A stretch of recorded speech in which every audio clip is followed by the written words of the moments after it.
imong kanta ay come to the garden alone. Sa gihapon, may nag-upisat ng mga kaimulan, mga bata. No? Good evening. Thank you very much sa iyong presence. And the Bible says, while si Jesus na nanghimo sa iyang ministry, namudamo ang mga disciples na nasunod sa iya. Paghabang nagasunod sa iya, ang mga bata, nagasunod man sa kan Jesus. Nagrabing rin po. But the disciples sabi na, magharalik ka mo, mga bata, nagrabing rin po niyo. But Jesus said, sabi ni Jesus, pabayaan daw ang mga bata na makapiki kaysa niya ang kaharian sa Ginoo. No, kaganda sa 100 place sa Ginoo na itagaling magpagpahudan ang mga kabataan inan it's by nature na talagang maribok talaga mga bata. No? Maski di ka magkatko, maski sa streets, mga bata maribok. Then, ang nakailang magpahudan ay ang mahal na Diyos. Kailangan natin ang mga bata. O natin. Ano? So, praise the Lord. Now, sa nagagabi mga kumangudan, halipot lang atong mensahe, no? This is para sa buhay ni sa upat na mag-amigo. Sino parang sa upat na amigo na very familiar or common nila sa Bible? Ha? Kaya sa Arabi na? Upat na mag-amigo? Walang karam? Ha? Daniel, Meshach, Shadrach, and Abednego. O, upat sila na mga mag-destroy na sila ng upat. Kaya sila ay panghudan, nagiging captive sila dito sa Babylon. And the question, na magiging tungkol sa Ginoo, na hindi na mga batanon, ito ko sa Ginoo na magiging uripon sila dito sa Babylonia. No? So, ang Ginoo maging manghudan, it was the same purpose. It was the purpose sa Ginoo. Why hindi na mga kabataan nangyari sa buhay na magiging captive sila dito sa Babylon. Saan dito sila maging manghudan sa Babylonia, ang usad sa mga prince of the eunuch, no? Ang prince dito, imbalayon ng mga pangalan. No? Imbalayon ng mga pangalan. Sa Daniel, na imbalayon sa pangalan ni Daniel, Belteshazzar. No? Belteshazzar. Ang Hananiah, anong imbalayon? Shadrach. O minsan nalilimot na kita sa tunay nito ng mga pangalan. Ilan ang mga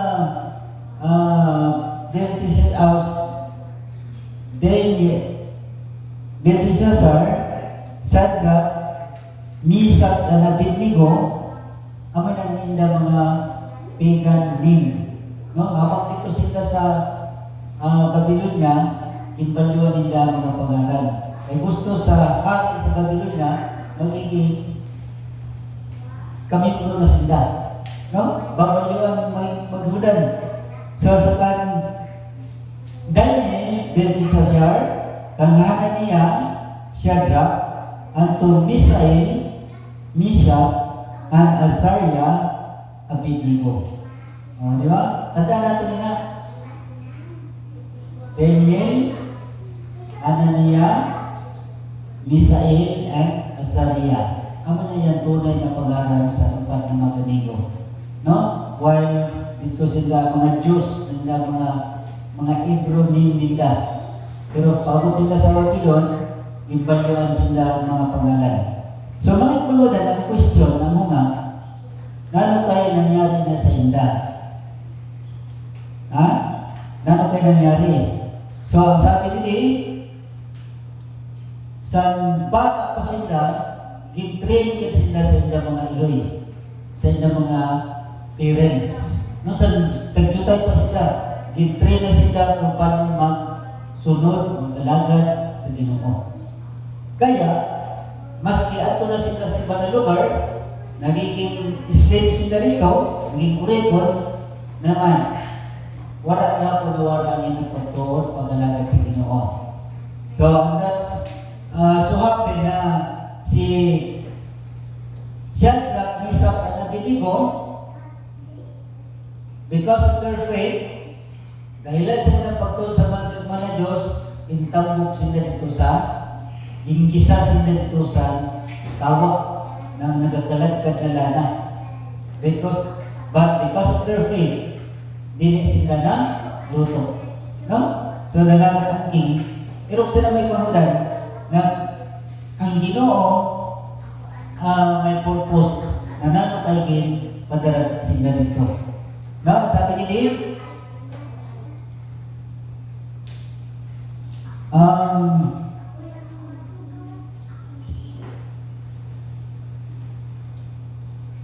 the spiritual instruction would keep him in good state, especially as he and his three friends were soon taken as captives to Babylon. So the center of paganism. So ina daw Babylon sa Babylon niya mga panghudan, ina siya ang mga center of paganism. Sabi ni God, ano kaya nangyari sila? Sabi niya, God permitted this to happen so that through their faith, this idol worshiping nation would come to know, or at least know about the true and living God. No, ano kay gitugot dito na mangyari dito sa ini ng mga upat na mga amigo na nadarasan sa Babylonia. Kaya naman, gitugot nila, nagpadaras na dito may manghudan, kaya para ito na idol worshiping nation na mga Babylon. Ang Babylon baga nag-worship sila sa mga idols. No? Dili sila nag-worship, sila napukot sa Ginoo. Pero sila yung kasi Meshach, ang kaupot sila na tulo na amigo, para ito na nation, ginuuna mo yung mga imangudan ng hari, no? Pagpaharap ngayon.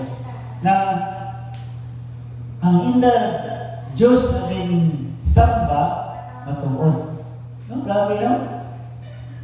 Then, not long after their arrival in Babylon, the name of Daniel's prince were changed to represent pagan gods of the Chaldeans. To Hananiah was given the name Shadrach, to Mishael, Meshach, and to Azariah, Abednego. So, gimbalyo nila mga pangalan para magiging pagkano naman sila, no? Kasi sabi na God-given name, pagan name. Amo na ito na mga pangalan, wala na itong Daniel, wala na itong Hananiah, ang Mishael at Azariah, wala na. Shadrach, Meshach, Abednego na yung pangalan nito habang sinag-register nito sa Babylon. Daniel too was not spared from the name change. He was given the name Belshazzar. What a name it was, and what a big change in Ariel. Sa kandine, that indicates judgment. And it means God. So, ang kanda niyo galing, that nan gusto mo sa Dan, Daniel. Sa Daniel niya pangalan, ang Dan, gusto mo judgment. Kag ang Il, Daniel, ang Il, gusto sabihin manghudan, God. So, the name Daniel carries the meaning, God is my judge. So, kaya mo, ang iya galing pangalan ni Daniel, ang gusto sabihin ito, nagadara sa pangalan sa Ginoo. Nagadara sa pangalan sa Ginoo. But now, in his new Babylonian name, the first syllable Bil refers to Marduk. Sino Sino man si Marduk? No? Sabi ni Agag o Babylon, the name, si Marduk, amo ni siya ang God of Babylon. Naman yung pinasapa sa mga paganismo, no? Ng mga statue na ginahimo, amo na yung ginasamba, mga ribulto. So, si Marduk, amo na siya ang nag-refer sa pangalan ni Daniel dito sa Babylon. Caesar, ang name, gusto sabihin Marduk, a god of Babylon, and the name Belshazzar itself denotes praise God of paganism. Grabe talino, ang iya pangalan dito, siya ang prince, anak sa king, no? Na prince of God of paganism, no? Sa paganismo. Behind the change of their four young men's name was the satanic attempt to wipe out the teachings and influence of their godly parents. Ano magiging balance dito? Ng mga pangalan? Kaya naman, ito galing ng mga pag-values ito, that was a satanic attempt to change their names para mawala nito kung anong ituktok sa ilang mga parents. Ito sila panimalay. No? Grabe ang attack sa kaaway. No? Babaguhon ang aton pangalan. Gimbagwan na pangalan kay para malimutan ang mga tuklo sa ilang mga parents. Yet, Daniel's story is a striking example of what God can do for us. So sa story ni Daniel, amin ang mga bata ang nagpapakita sa aton na kung ano talaga ka makapangyarihan sa mga Diyos sa ilang buhay. No? Grabe.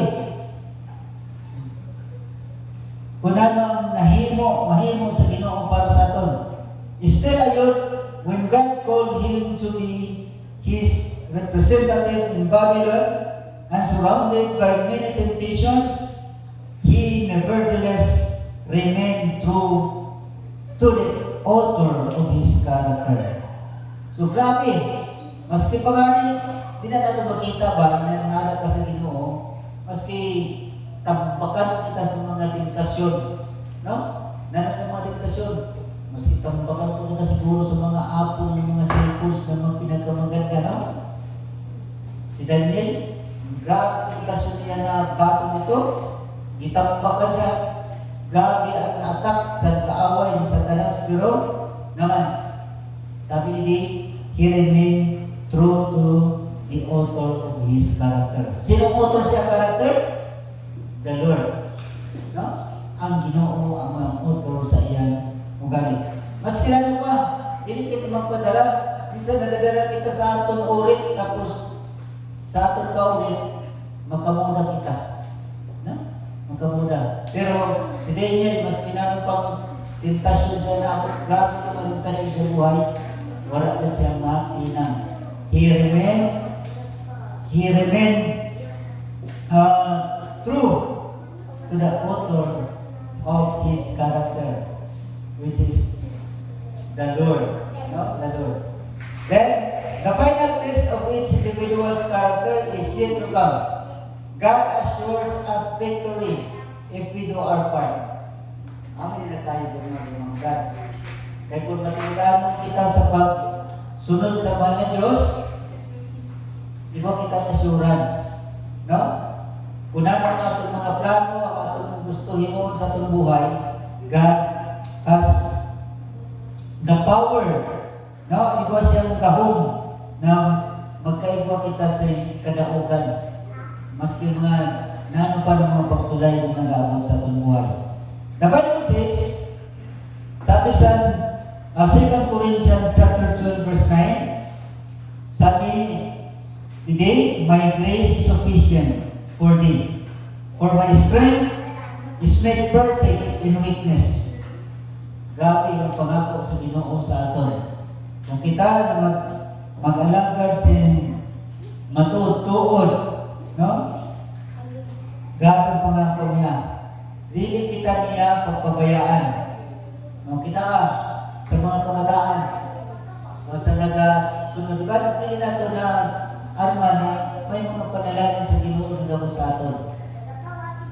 No, may mga panalangin na, pues, sa una, bagang hindi mo sila nag-expect Sa una, bagang wala lang sa iyo, pero nangangarap kita, ano kayo? Nagkasusuroy ka, nagpapasyal ka sa mga lugar na ano, di ba? Nung sa una, wala na nag-expect na maabot yung ganda. In my life, sa aking buhay, wala na nag-expect na maabot ako nilaro sa nina, atin na kita sa simbahan. But God, kung gamiron kita sa Ginoo, as pareho sa buhay ni Daniel,